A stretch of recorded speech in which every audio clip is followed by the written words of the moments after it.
Isang mapagpalang araw nga ba sa ating lahat? Ako nga po pala, si Charles Redroque, and this is our 365 Daily Devotion.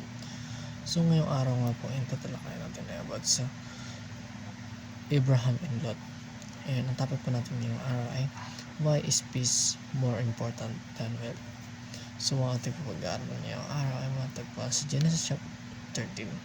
And ang sabi po rito ay, umahon sa Negev mula sa Ehipto si Abraham, ang kanyang asawa, dala lahat ng kanyang pag-aari at si Lot.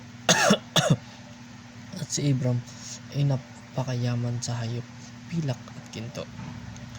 Nagpatuloy si Abraham ng kanyang paglalakbay mula sa Negev hanggang sa Bethel, hanggang sa dakong kinaroroonan niya ng kanyang tolda sa pagitan ng Bethel at ng Ai. So, ang unang paturuan po natin ngayong araw ay, what looks good in the eyes is not always good. So, sinasabi rito na kung ano raw ang maganda sa paningin natin o kung ano nakikita natin na nakakabighani para sa ating buhay o sa ating mga mata ay hindi daw ito laging maganda tignan o hindi ito nakakabuti para sa atin. Dahil nga sa likod ng magagandang imahe na ito nakakapag mesmerize ng ating mata ay meron palang itong kaakibat na hindi maganda sa susunod na pangyayari kapag ito ay patuloy na kinikimkim natin. So, hindi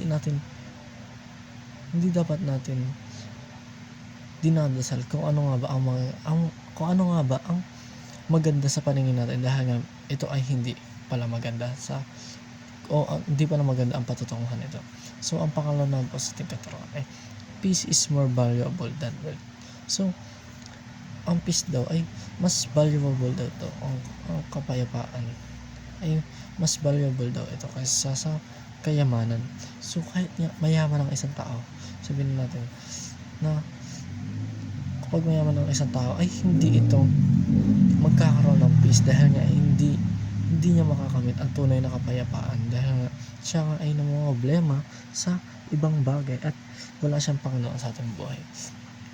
Ngunit kung tayo nga ay mayroong Panginoon sa ating buhay, ay mas maganda ito, dahil nga magkakaroon tayo ng peace na mas valuable o mas mahalaga kaysa pa sa wealth o kayamanan.